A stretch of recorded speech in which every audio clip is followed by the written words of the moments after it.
My name is Meredith Kessler, and I have been fortunate enough to make my hobby my job, which I'm very grateful for, and I'm a professional triathlete, so I get to swim, bike, run for a living.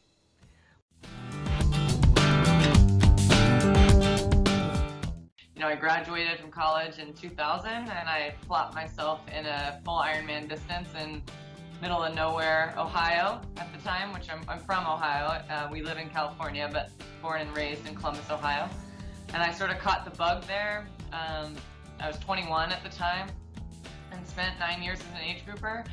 And I was working full time, and things were crazy in my job and my social life of, you know, my friends were getting married and all that good stuff, and we just had fun. And then I was almost 30, and I was like, gosh, maybe let's try to make the hobby my job. I had always dreamed of being a professional athlete, whatever that, you know, was going to be, but I never knew it could come to a reality until probably before I was 30, just before.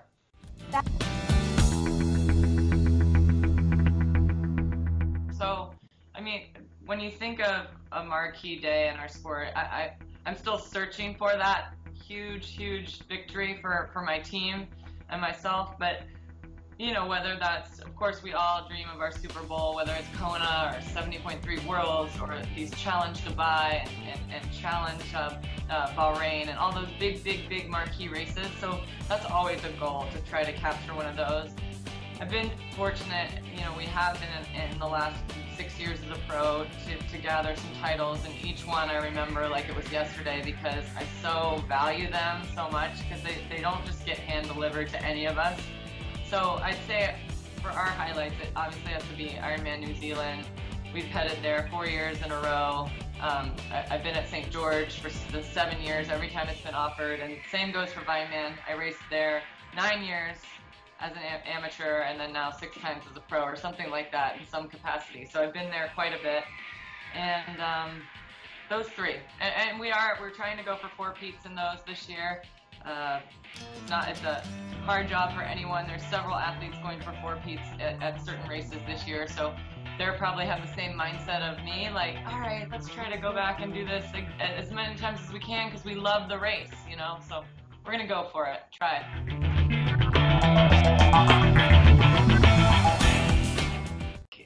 Right, every day is different for everyone, but I mean, most days you're up at, I'm kind of a weirdo that I have to run every morning on the treadmill just to wake up. I mean, to wake the heck up before I go train and have to do a marquee session. So I'll run 2 to 4 miles, easy peasy, like snail's pace on the treadmill, just to wake up and get the blood flowing. I sometimes do that at 4:30 in the morning, because usually most sessions begin at 5:30 or 5:45. So I'll go and swim for an hour and a half or almost 2 hours, and then you make sure you recover properly. Sometimes I'll jump in my boots for 15 minutes, and even if it's just 15 minutes, that's the beauty of it. Get on your email, and then you go to your next session, whether it could be a 2 or 4 hour ride, it could be just a 90-minute indoor trainer session. Once again, it's all about nutrition and fueling and recovery in between. But we also have jobs. People think, oh, you just swim, bike, and run all day, right? Like, that's all you do, maybe some strength. And they're so right. At the same time, there's a lot of other components, right? There's nutrition, recovery, making sure that you're staying on top of your business. We're all a brand, and we're all a business, and we have sponsors that, like Recovery Pump, who are part of the team. And like most of us, we don't want to just take from that. We want to give back. So you have to make sure your sponsors are good. Did I do A, B, and C?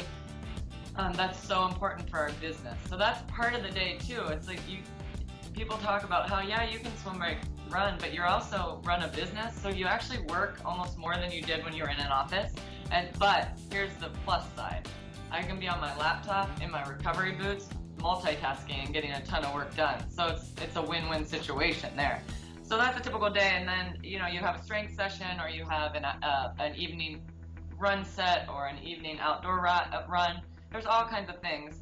So your day goes like that's my 9 to 5, right? But then you have to keep the balance and the chi. And last night I had a girls' dinner And sure, yeah, do I get home late? Do I get less sleep to get up at 4:30 in the morning? Absolutely.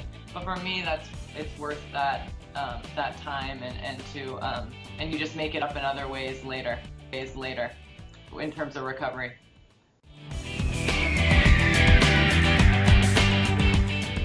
Not as well as I do now, that's for sure. You know, I've never been a sleeper, and as I'm almost 37, and I think we hit our prime in our sport when we're 30 to 40 plus. I mean, I always say this: there's girls out there racing that are absolutely incredible in their 40s, and they're an inspiration. I know to me, and I'm only like 4 to 5 years younger than that, let me tell you, but it's so important too, as we do progress in the sport and we get older, that we take care of those little things that make the big things happen. And prior to Recovery Pump, my recovery wasn't there because, or it wasn't as paramount as it is now, because I kind of just was like one interval. I just ran on adrenaline, and I still am like that sometimes, of course, but now Recovery Pump, because you can multitask it, it makes it easier to recover. And that's the key for the average busy person who, look, I don't have kids yet. I want to have kids. I can't imagine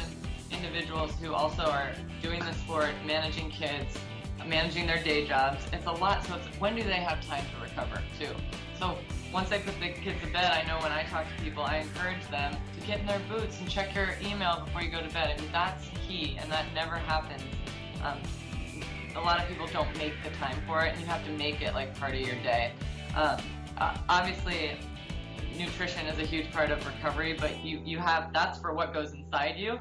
You need the recovery, what goes outside of you, and for me, it comes with that double whammy, and making sure that you're doing the stretching. I'm not a big stretcher, never have been. I rely honestly on my Recovery Pump for that, and my swimming, my MBK swims that are just my chi back and forth like a lab rat.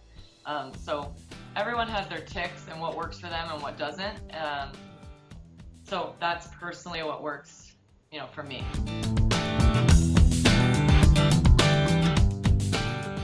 So a couple things there. I have a tendency when I do a really hard session, or when my legs get tired and I accrue fatigue, I get inflamed. Like when I say that, my legs feel heavy, 1, 2, swollen. I know it's an awful word, but they do. It's like after a race, for example, any Ironman athlete will tell you that your legs look like tree trunks the day after a race, or 2 days. And pre-Recovery Pump, I used to dread it. I used to be like, oh my gosh, I'm going to be Marshmallow State Puck Man in 2 days time, and I'm going to feel terrible. And even when I had to go back to work after races, like when I say back to work, I mean in an office, legs like horizontal and such, or rather vertical, they would just be not in a good position. It would make that inflammation worse. And the beauty of it is, once I started using Recovery Pump, because it moves the lactic acid in the blood around by the compression and the decompression, it makes that all just kind of disappear. And that's been the biggest situation.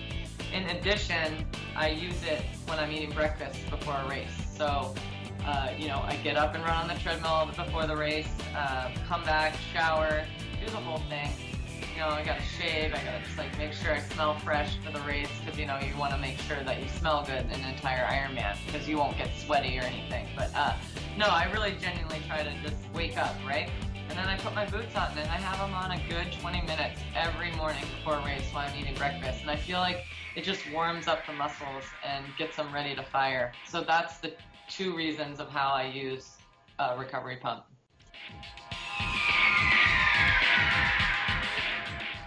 Yeah, so I use the fullest. I go to 100, but it's funny because after a race, sometimes I lower it to more like 80, just because I have a tendency also to cramp a lot. And that is another thing Recovery Pump helps with, since it's moving so much and compressing, and it helps not with the cramping a bit. And obviously we're so dehydrated after a race, right? We just, when I did have it on 100, sometimes my foot would be like, oh, it's cramping.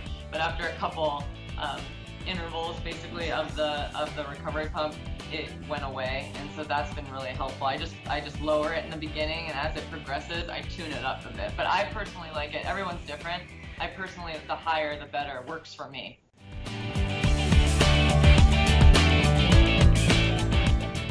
Yes, a couple things of amazingness. First of all, let's talk about the core, because I just got that. That compresses my butt cheeks, basically, which makes me so happy. Because not that my normal recovery pumps were great. They, as you know, they only come up to, you know, mid-thigh, right? So the core gets all the other stuff that hasn't been compressed or recovery pumped in years. So that's been a real great addition to my routine, if you will. And then just being able to travel now without, meaning you don't have to have it plugged in, that's a huge, I never even thought recovery pump could think of something so innovative, but I mean, just I can carry it and put it on battery charged without having to, you know, plug it in. Of course, then you charge it, but then you use it. You can take it to the TV, or I think I'm gonna go do work in the office. I've sat at my desk here with a chair with the recovery pumps on, you know, such like that. Also, I take it internationally, but I also, if I have a drive of basically 2 hours of more and my husband's with me, so I'm in the passenger seat, obviously I'm not driving with these on, but I'm in the passenger seat, I put them on in the passenger seat. When we go up to Tahoe, it's 3 hours away, or drive down to LA, that is, you know how when you get in a car, and any athlete, you know, will tell you too that your legs just feel terrible, but I just put my recovery boots on in the car. It's the best invention ever. Yeah.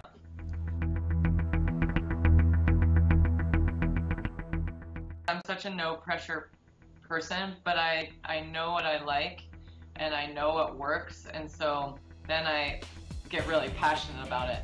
So of course I would say, you get asked all the time, you know, what are your tools to recovery? And you know, my main tools to recovery are a recovery pump, and I take a vitamin called Vector 450 that's good for my equilibrium, a homeostasis, to keep me healthy in terms of, you know, vitamin C and all that. So those are my two main things in addition to the nutrition component, right?